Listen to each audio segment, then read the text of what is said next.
Hello friends, welcome back to Lopamudra Sinha YouTube channel. আরও একটা video নিয়ে চলে এসেছি, আর এটাই কিন্তু আমাদের সিল্ক রুট ভ্রমণের শেষ পর্বে গ্যাংটকের ভিডিও। আগের দিন আমরা এই রাস্তাতেই তোমাদের সঙ্গে পথ চলা শেষ করেছিলাম। এই রাস্তা ধরেই আমরা কিন্তু পৌঁছে গিয়েছিলাম আমাদের শেষ দিনের আস্তানা। কি জানিয়েছিলাম তো, একটা দারুণ হোটেলের সন্ধান দেব স্বল্প বাজেটে। দুর্ধর্ষ হোটেলে থাকা খাওয়া ভাবাই যায় না। Yes, that is the hotel মেন্টেং রেসিডেন্সি। গ্যাংটকের লোয়ার হেলিপ্যাড চত্বরে এই হোটেলটার অবস্থান।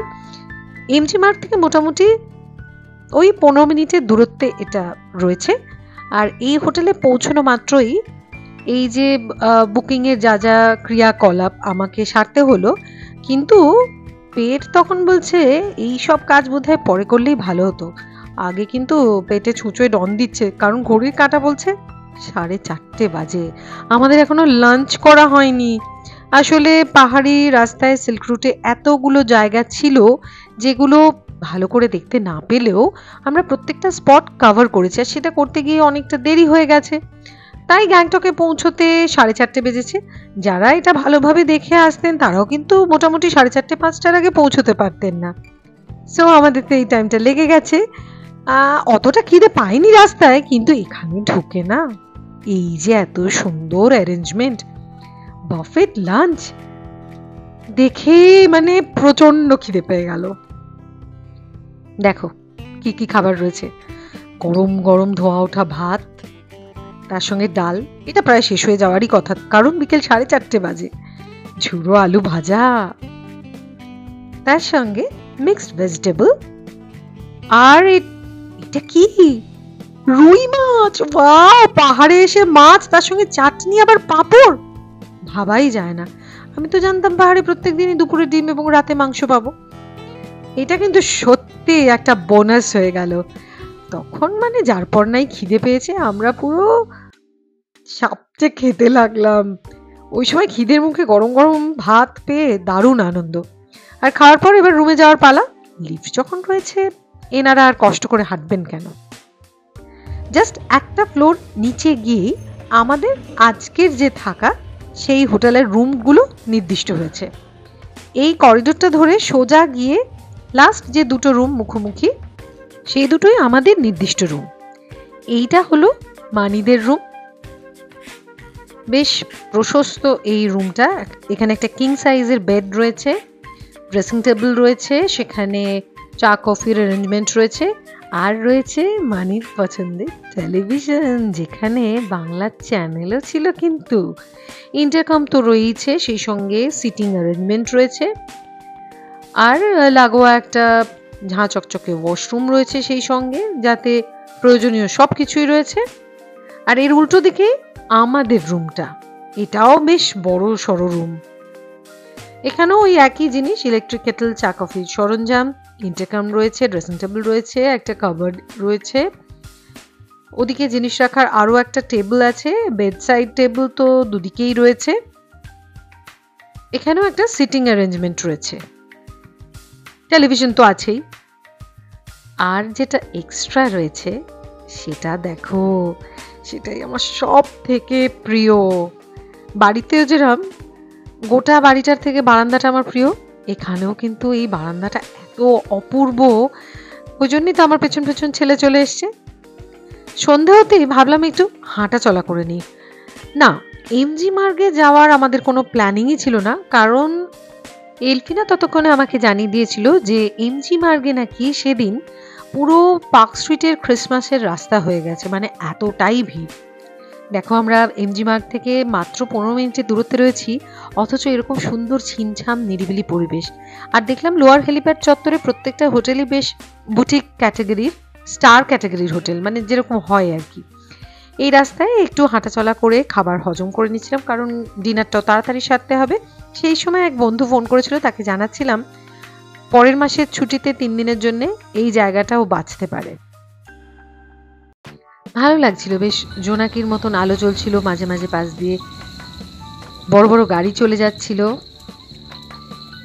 রাস্তাটা সত্যিই সুন্দর, তবে বেশিক্ষণ হাঁটতে ইচ্ছা হয়নি, কারণ আমি তো জানি আমাদের হোটেলের ব্যালকনিতে বসে এর থেকেও বেশি সুন্দর ভিউ পাবো। হাঁটাহাঁটি শেষ করে চলে এলাম হোটেলে আর বসে গেলাম ডিনার টেবিলে। গরম গরম পিস পোলাও, রুটি, কষা আলুর দম আর চিকেন কারি, সঙ্গে অবশ্যই ছিল দুর্ধর্ষ শিমুয়ের পায়েস। রাতের আলো তখন মালার মতন সাজিয়েছে গ্যাংটক শহরটাকে।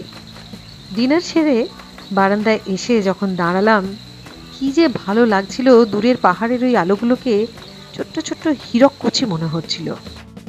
অনেক পাহাড়ে এসেছি, রাতের আকাশও দেখেছি, কিন্তু এবারের এই পাহাড়ের আকাশটাকে একটু অন্যরকম মনে হচ্ছিল। সুপ্রভাত, শুরু হয়ে গেল একটা নতুন দিন। কিন্তু এই নতুন দিনে মনের মধ্যে দুরকম একটা ভাব তৈরি হয়েছিল। একটা হচ্ছে এই পাহাড়ের সুন্দর পরিবেশটা ছেড়ে চলে যেতে হবে, আর দ্বিতীয় বাড়ি ফেরার একটা আনন্দ। দুটো একটা মিশ্র অনুভূতি সৃষ্টি করছিল। শুরুতেই ব্রেকফাস্ট টেবিলে আমরা আগে আমের শরবত খেয়ে নিলাম। ওদের নিজেদের গাছের আম আমাদের জানালো। আর এই ছেলেগুলো এত ভালো, আমাদের বলল রাস্তায় যদি ট্রাফিক জ্যাম হয় পাহাড়ি পথে, তাহলে খিদে পেয়ে যেতে পারে লাঞ্চের আগেই, সেই জন্য ভরপেট খেতে হবে। ওদের আবদার রাখতে আমরা প্রায় 4-5টা করে লুচি, ঘুগনি আর ডিম সেদ্ধ খেয়ে নিয়েছিলাম। বড্ড যত্ন করেছে ছেলেগুলো। কথা দিয়েছি এরপর গ্যাংটক গেলে আবারও ওখানেই উঠবো। কিন্তু এবারের মতো তো গ্যাংটককে বিদায় জানাতে হলো, মেন্ডাং রেসিডেন্সিকে বিদায় জানাতে হলো। গ্যাংটকের রাস্তা ছেড়ে আস্তে আস্তে আমরা বেরিয়ে পড়লাম। পাহাড়ি রাস্তায় প্রথমেই যেটা পেয়েছিলাম সেটা হলো ওখানকার ল কলেজ। বেশ সুন্দর, ছেলে মেয়েগুলো যখন যাচ্ছিল ভালো লাগছিল। আর গাছকে যে ওরা কতটা আপন মনে করে সেটা দেখো। রাস্তার ধারে কি বৃহৎ একটা নার্সারি। আঁকা বাঁকা পথে আমরা এগোতে থাকলাম। এখানে লেখা রয়েছে থ্যাংক ইউ, ভিজিট এগেন। আমিও জানিয়ে এলাম নিশ্চয়ই আসবো, পারলে এই বছরেই আসবো। কারণ সিল্ক রুটকে তো ভালোভাবে দেখাই হয়নি, তাই অন্য একটা রুটে ওই সিল্ক রুট ভ্রমণ আবার সারতে হবে। পাহাড়ি পথ মানেই এই ভীষণ রঙিন কাপড়গুলোকে আমরা পেয়ে থাকি। যে কোনো পুজো পার্বণে শুনেছিলাম সন্তোষজির কাছে যে ওরা এই পতাকার মতন কাপড়গুলোকে লাগিয়ে রাখে। পেট ভর্তি বাইরের হাওয়া আসছে, একটু তন্দ্রাচ্ছন্ন ভাব আসছে। এরম অবস্থায় হালকা করে একটু বৃষ্টি পেলাম আমরা। এই বৃষ্টিটা ঠিক ঝমঝমে বৃষ্টি নয়, কিরম একটা নাকি কান্নার মতন। হয়তোবা বলছে যেতে নাহি দিব।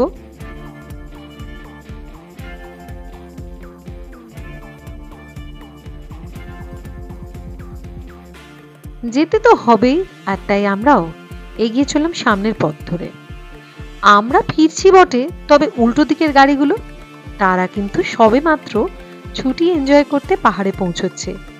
যদি তাদের ভাগ্য আমাদের থেকে বেশি ভালো থাকে, তাহলে তারা হয়তো আমরা যে জায়গাগুলো ভালো করে দেখতে পাইনি পাবে তারা।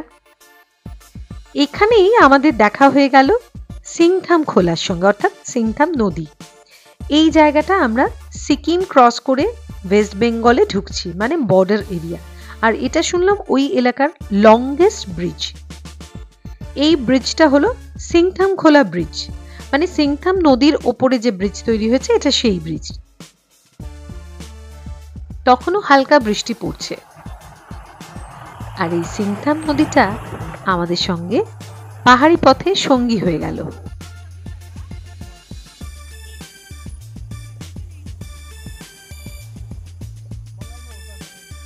হালকা বৃষ্টি হওয়াতে পথ কিন্তু পিচ্ছিল ছিল, তাই গাড়ির গতিও সেইভাবেই কন্ট্রোল করতে হচ্ছিল।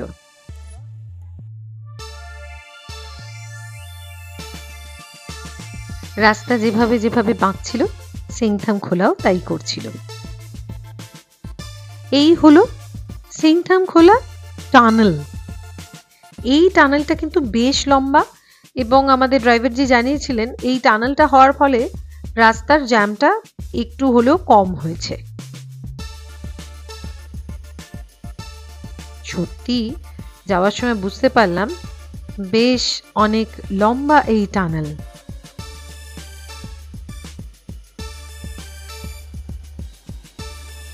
ড্রাইভার যে জানিয়েছিল এই সিংথাম খোলাই কিন্তু এসে মিশবে তিস্তাতে। যে জায়গাটাতে তিস্তার সঙ্গে সিংথাম খোলা মিশেছে সেই জায়গাটা দেখাচ্ছি তোমাদের। দেখো, এখানেই কিন্তু বাংলা সিনেমা টনিকের শুটিং হয়েছিল। রিভার রাফটিং এর কথা তোমাদের নিশ্চয়ই মনে আছে। আমাদের যদিও সেদিন হাতে একটু সময় ছিল, মানে রাফটিং করে নেওয়ার মতন হাতে সময় ছিল, কিন্তু ভাগ্য প্রসন্ন ছিল না এবারে।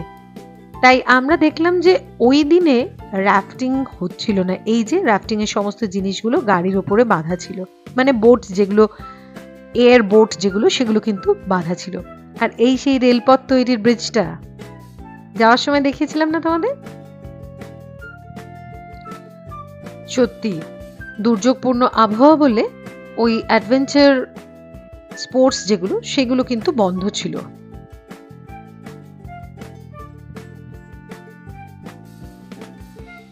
যাওয়ার পথে তিস্তাকে বেশ শান্ত নিস্তরঙ্গ মনে হয়েছিল, কিন্তু আসার পথে সেই তিস্তারই অন্যরকম একটা রূপ দেখলাম। বেশ গর্জন করছিল তিস্তা, ঢেউগুলো যেন ফুঁসছিল। যেতে যেতে দেখতে পেলাম এসে গেছে করোনেশন ব্রিজ। আর করোনেশন ব্রিজ এসে যাওয়া মানেই আমরা কিন্তু সমতলে পৌঁছে গেছি, কারণ শিলিগুড়ি শহর ছেড়ে বেরিয়ে পাহাড়ি পথ ধরার মুখেই তো এই করোনেশন ব্রিজ। আমরা এসে পৌঁছলাম সেবক মন্দিরের সামনে। ও বাবা, এখানে তো এনাদেরই আধিপত্য।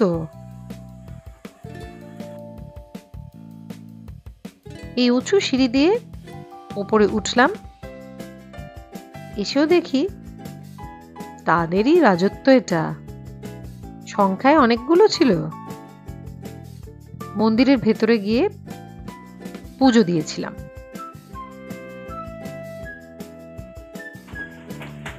আরে বাবা, কি ঝুল লাফিয়ে উঠলো দেখলে। মন্দির চত্বর থেকে কিন্তু ওই দূরে করোনেশন ব্রিজটা দেখা যাচ্ছিল। এনারা এনাদের কার্যকলাপ চালিয়েই যাচ্ছিলেন। আমি তো জানি ওদের রাগাতে নেই। পাশ দিয়ে আস্তে আস্তে চুপিসারে নেমে পড়লাম, আর নেমে ওই যে হাসি মুখে একটু ছবি তুলতে হলো। তারপর রাস্তা পার হয়ে পিছন দিকে এসে সেবক কালী মন্দিরেও একটু ঢু মারলাম।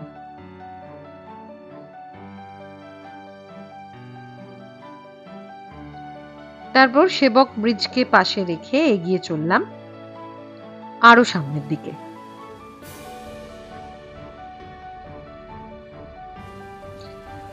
যাচ্ছি আর ভাবছি এবারের মতো ভ্রমণ পর্ব তো শেষ হচ্ছে, কিন্তু কবে আবার আসা যায়, কবে আবার আসা যায়, সেই চিন্তা ভাবনা আলোচনা তো চলছিল এই গাড়িতে।